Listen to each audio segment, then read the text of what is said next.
Olá, muito bom ter você em mais uma aula do curso Novos Membros. Nessa aula apresentamos os conteúdos do capítulo 17 do livro Os Primeiros Passos do Discípulo e tratando sobre a oração. Meu nome é Robson, eu faço parte da equipe ministerial da Igreja Presbiteriana de São José do Rio Preto e eu lhe dou as boas-vindas em nome dessa igreja, uma igreja que ora e trabalha como uma família de discípulos de Jesus. Vamos iniciar então pensando sobre a oração. Enquanto a Bíblia e os sacramentos são meios de graça objetivo, como a gente viu e estudou anteriormente, no sentido que são objetivos, pois são revelações proposicionais do Evangelho, né? São orientações ali verificáveis. No caso, a oração é um meio de graça subjetivo, ou seja, é uma expressão pessoal de amor, sentimentos e também de necessidade. O que é a oração? Bem, quando nós olhamos a palavra de Deus, nós temos a palavra de Deus mostrando a respeito da oração, essa comunicação, aliás, a comunicação é do cristão com Deus Pai, no poder do Espírito Santo por meio de Jesus Cristo, o Deus Filho. E, por exemplo, quando olhamos lá para o Evangelho de Mateus, capítulo 6, versículo 6, a orientação que nós temos da parte do nosso Senhor Jesus a respeito da oração. Tu, porém, quando orares, entra no teu quarto, fecha a porta, orarás a teu Pai que está em secreto, e o teu Pai que te vê em secreto te recompensará. Ainda nós podemos ver lá em João 14,14, Evangelho de João 14,14, se perdirdes alguma coisa em meu nome, eu o farei. Também Romanos 8,26 diz, também o Espírito nos assiste em nossa fraqueza, porque não sabemos orar como convém, mas o mesmo Espírito intercede por nós sobremaneira, com gemidos inexprimíveis. Então são orientações a respeito da oração. E aqui uma definição da Confissão de Fé de Westminster, nós temos o seguinte a respeito da oração. A oração, com ações de graça sendo uma parte especial do culto religioso, é por Deus exigida de todos os homens. E para que seja aceita, deve ser feita em nome do Filho, pelo auxílio do seu Espírito, segundo a sua vontade. E isso com inteligência, reverência, humildade, fervor, fé, amor e perseverança. Se for vocal, deve ser proferida em uma língua conhecida dos circunstantes. Então nós temos essa orientação da oração como esse meio de comunicação que nós temos para com o nosso Deus.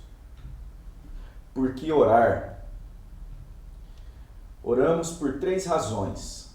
Então a primeira delas, por amor, né? Sentimos falta da comunhão com o Senhor.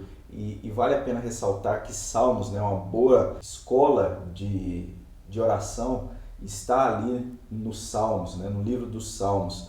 Então, a gente indica que você venha se voltar para esse livro tão precioso, que tem muitos modelos de oração. E, por exemplo, quando nós pensamos na razão da oração, no primeiro aspecto aí, pelo amor, sentimos essa falta da comunhão com Deus, com nosso Senhor.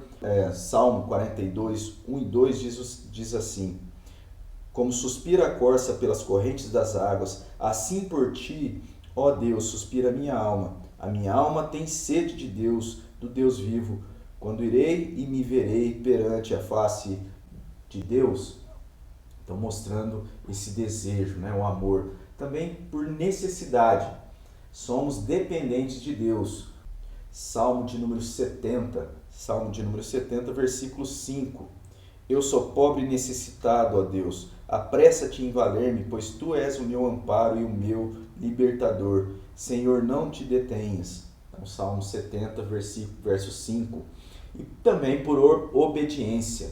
Deus nos ordena a buscarmos sua presença e promete bênção se o fizermos. Por exemplo, quando vemos ali o texto do Evangelho de Mateus, capítulo 7, versos 7 e 8. Pedi e dar-se-vos-á, buscai e achareis, batei e abre-se-vos-á. Pois todo o que pede recebe, o que busca encontra, e a quem bate abre-se-lhe-á. Então essa orientação para que nós Oremos. Então, essas 3 razões: por amor, necessidade e obediência. Como orar? Bem, a gente precisa entender que a oração deve ser segundo a vontade de Deus. Como a gente leu aquele texto ali da Confissão de Westminster, essa oração ela precisa ser expressa com inteligência, com reverência, humildade, fervor, fé, amor e perseverança. Isso deve fazer parte da nossa oração, segundo a vontade de Deus, ou seja, a oração não força Deus a fazer a nossa vontade, mas expressa a vontade de Deus no céu. Nós nos colocamos diante de Deus e buscamos a Deus de forma a colocar o nosso desejo perante aquilo que Deus já tem predeterminado na sua soberania. Então, essa oração com inteligência, por exemplo, quando nós olhamos lá 1 Coríntios, primeira carta aos Coríntios, no capítulo 14, versículo 15, diz assim: que farei, pois? Orarei com o Espírito, mas também orarei com a mente. Cantarei com o Espírito, mas também cantarei com a mente. Então, essa orientação da oração, de nós estarmos na presença de Deus com inteligência, também com fé, né? Tiago, capítulo 1, verso 6. Peça, porém, com fé, em nada duvidando, pois o que duvida é semelhante à onda do mar, impelida e agitada pelo vento.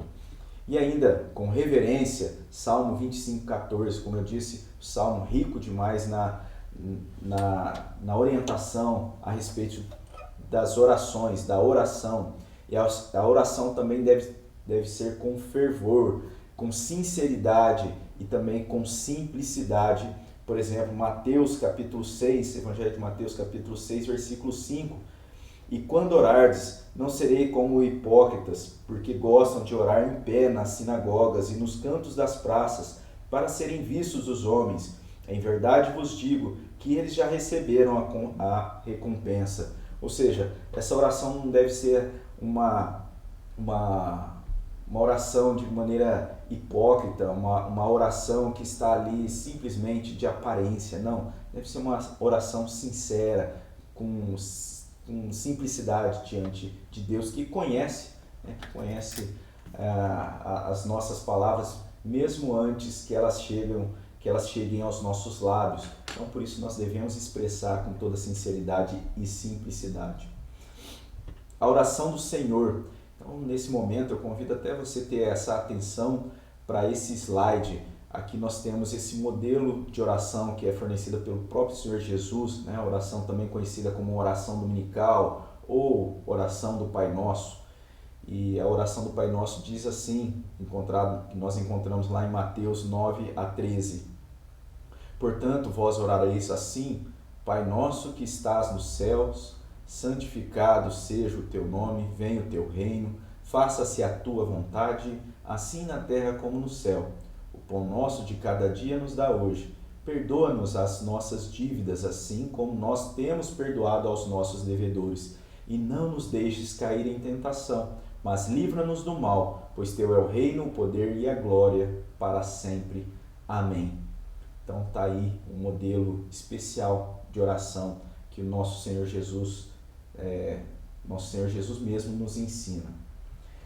Tipos de orações. Então, essa nossa comunicação com Deus, ela é multifacetada, né? A Bíblia registra diversos tipos de oração. E aí a gente pode pensar na invocação, né? Na oração de invocação, nós suplicamos a Deus que se manifeste a nós graciosamente, especialmente nos concedendo sabedoria e direção para o culto, né? Então, ali quando nós iniciamos o culto público, né? Nosso culto solene, nós temos esse tipo de oração de invocação. Também a oração de confissão.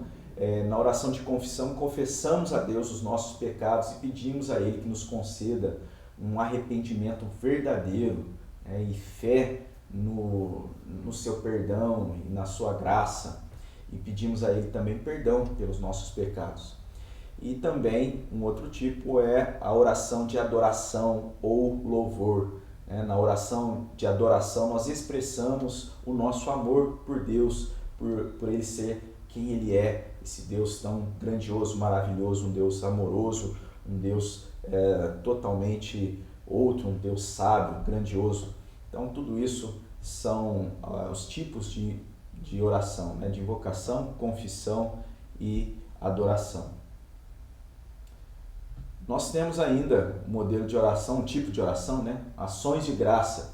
E na oração de ações de graça nós agradecemos pelas bênçãos que são recebidas. Então esse é um tipo de oração quando a gente está orando, agradecendo por uma bênção.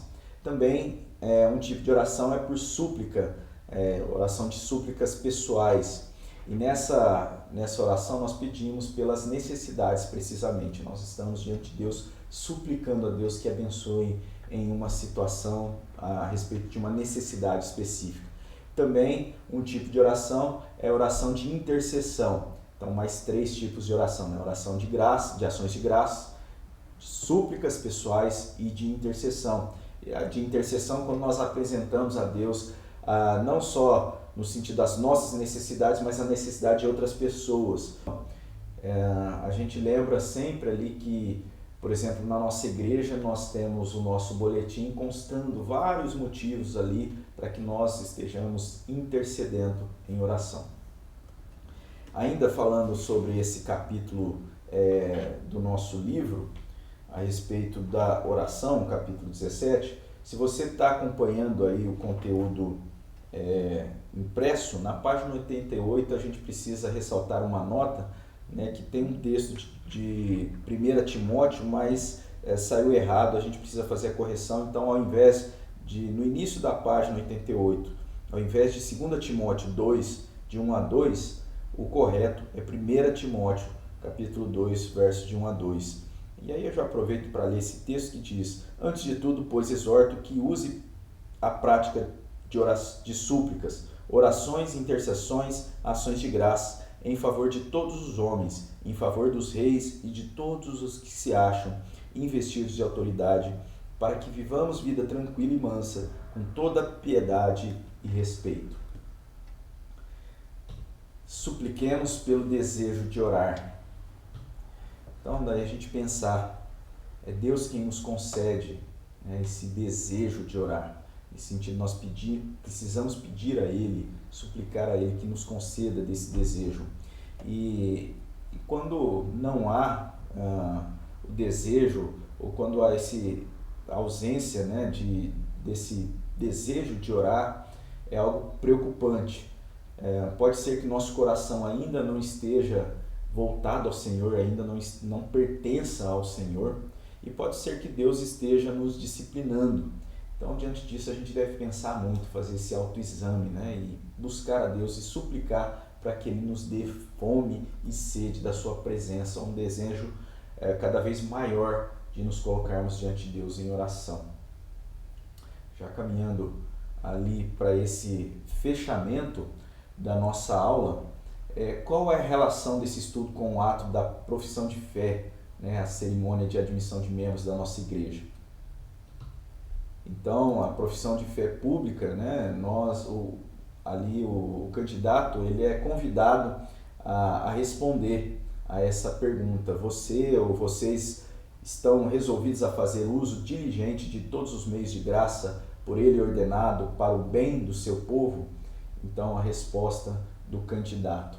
Lembrando que a nossa aula, esse capítulo foi uma aula em uma sequência apenas, né? Não foi dividido o capítulo em dois momentos, mas em um só. Então a gente já encerra, lembrando também para você não deixar de marcar essa aula como concluída, e para ter o seu curso concluído, podendo baixar o seu certificado, você precisa realizar as atividades na tela do seu dispositivo. E se Deus nos permitir, a próxima aula, que é a última, né, desse curso, nós estudaremos sobre o culto cristão. Então, espero encontrar você, que Deus te abençoe e fique na paz do nosso Redentor.